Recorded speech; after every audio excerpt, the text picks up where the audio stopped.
We have two exciting news. First, Microsoft finally developing their own large language model called MA1 with the help of Mustafa Suleyman.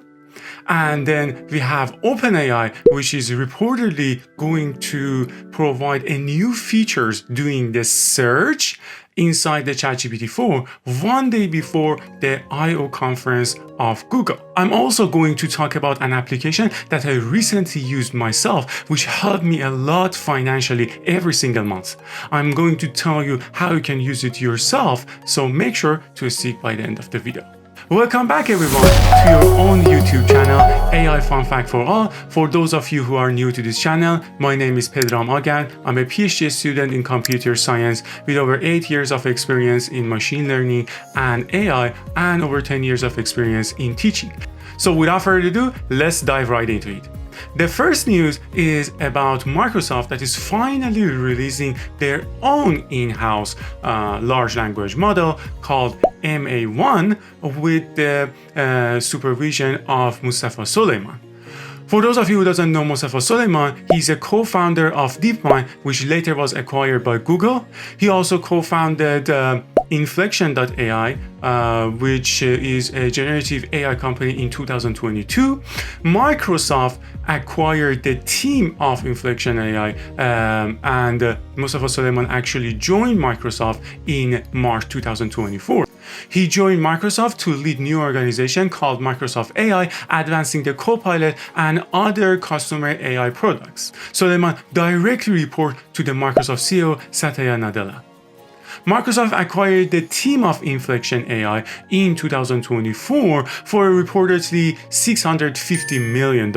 It was not a traditional acquisition, so no stake of the Inflection AI company was sold to Microsoft, or not any intellectual property was being transferred to Microsoft, but just the team of Inflection of AI, including the co-founder Suleyman, was actually moved to work in Microsoft directly. In terms of release date, Microsoft is going to show a preview of MA1 in their Build Developer Conference, which is going to be held either in May 16 or May 21st in 2024.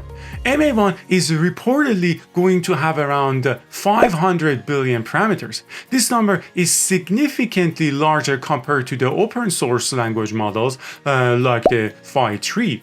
And in order to have a comparison, ChatGPT 4 is reportedly have around 1 trillion parameters. Due to its complex architecture, the inference cannot be done inside the edge devices, such as the consumers, for example, laptop or devices. So Microsoft is going to provide it inside their cloud services, such as Azure.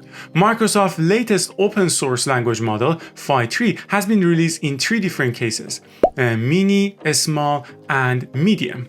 The mini version, despite its very few number of parameters, 3.8 billion, compared to other rivals, which has at least 7 billion parameters, provide a very good result, which is surprising in the evaluation metric. These metrics include, for example, Boo IQ metric or social Q&A, and the common sense question, and even the human evaluation. So this is going to create a very huge threat to Google and Anthropic and even OpenAI.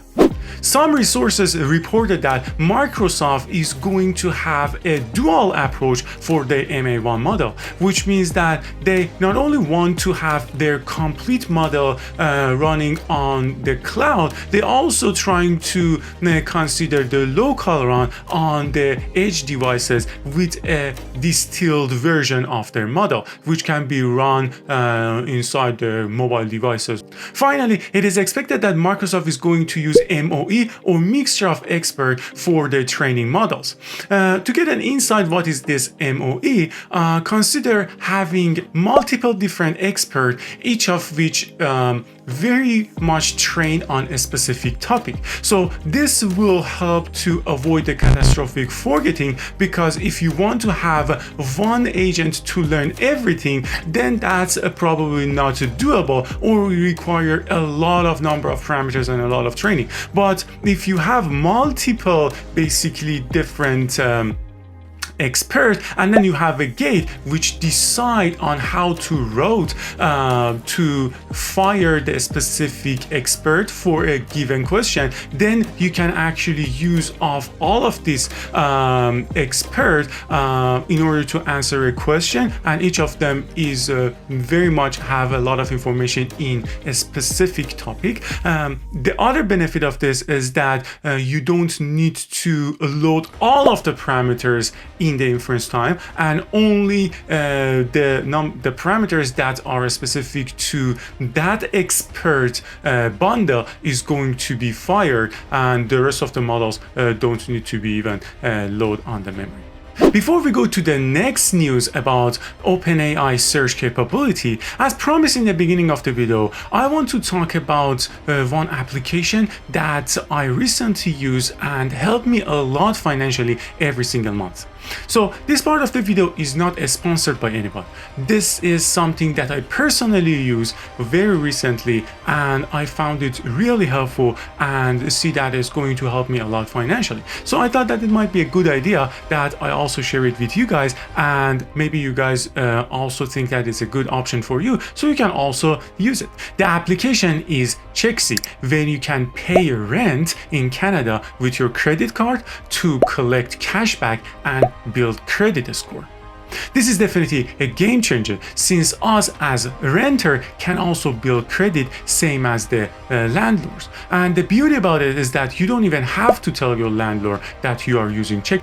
It also takes care of payments every single month for you on time, since it will be considered as a bill payment, and it also give you some extra time for getting your fund ready, because you will have some grace period for your credit card to pay off that balance.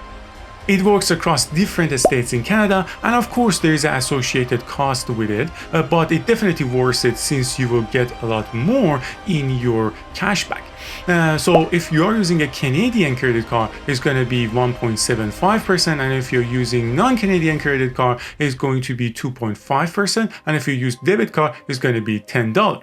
But your credit card can pay you more on cashback. For example, my favorite is a Scotiabank Momentum Infinite Visa card, which is going to pay me 4% for a recurring bill payment. That means if I'm paying $1,000 per month for my rent, I'm going to get $22.5 per month just because I'm using Chexy. That is free money into my pocket. You can enroll in their credit builder program, where Chexy is going to report on-time payment of your rent to Equifax, and you can basically build your credit score. That one you have to pay around $10, but if you use this referral link that I will provide until the end of the May, this is going to be completely for free. So how it works is that you click on the link below, you will create your own account for free, and then you upload your lease and provide your credit card information, and then some information about the landlord, including their email for transfer, and it will going to ask you when you want to do your payments. And what will happen is that like 4 or 5 business days before that day, they are going to charge your credit card, and then they are going to e-transfer on 3 p.m. EST on the date that you mentioned you want to be your payment to be done directly to the landlord email, completely hassle-free. You can use my referral link in the pinned comment of the video and get the enrollment in Credit Builder completely for free. On top of that, you will get $15 on your first rent payment. I will also get a small bonus for the referral. Now is the time to talk about new search capability of GPT-4. For that, let's take a look at Sam Altman's recent tweet.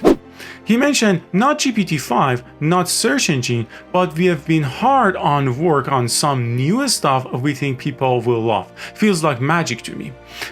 Monday, 10 a.m., which is going to be May 13.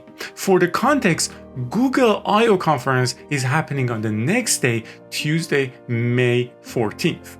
This news is strategically planned one day before the Google I/O conference that they are going to provide some new AI product that they want to talk about. This search integration is going to help ChatGPT to pull information from online sources and provide reliable information with the citation and kind of battle their usual problem of hallucination that the ChatGPT tried to come up with something that never existed.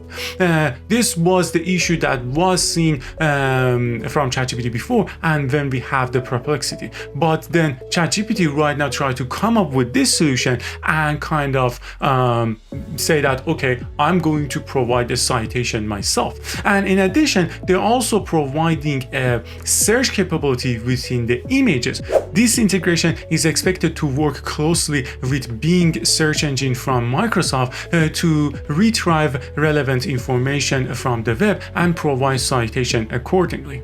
A user from the Reddit actually notices something interesting, a registration from a subdomain for ChatGPT, the search.chatgpt.com, as a possible way of doing this search directly in ChatGPT. This SSL certificate for this new subdomain can be a new way of interacting with this search product. There was also seen a ramp up in the company hiring effort.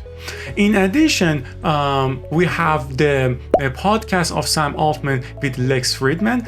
Let's watch together. Is OpenAI going to really take on this thing that Google started 20 years ago, which is how do we get? I find that boring. I mean, if the question is if we can build a better search engine than Google or whatever, Google shows you like 10 blue links, well, like 13 ads and then 10 blue links, and that's like one way to find information. But the thing that's exciting to me is not that we can go build a better copy of Google search, but that maybe there's just some much better way to help people find and act and synthesize information. I think ChatGPT is that for some use cases, and hopefully we'll make it be like that for a lot more use cases. As we can see, Sam Altman directly targeted Google and saying that doing the search in the way that the Google is doing is kind of boring, and they are trying to come up with a better way and more effective way for the users to come up with the result of what they're actually looking for. Since you're watching until now, I'm going to give you some gift. If you are interested in learning more about AI and maybe want to learn how to code, but right now see the advancement of AI and not sure where to start, and you already know that the previous approaches on learning code are actually not definitely useful at all and you cannot basically apply them, you can enroll in my summer AI camp that I'm going to talk about how to learn coding with AI. You can use the 40% discount by using AI Fun Fact for All coupon. I will put the link in the description. If you want to get more information on how to become an AI engineer and get more information of AI in general, make sure to watch this video as I clearly show a pathway on how to step by step build up your path to get familiarized with AI. Thanks for watching until the end of the video. Make sure to like and subscribe and hit the notification so you will notify when the new video comes. Thank you and see you until the next one.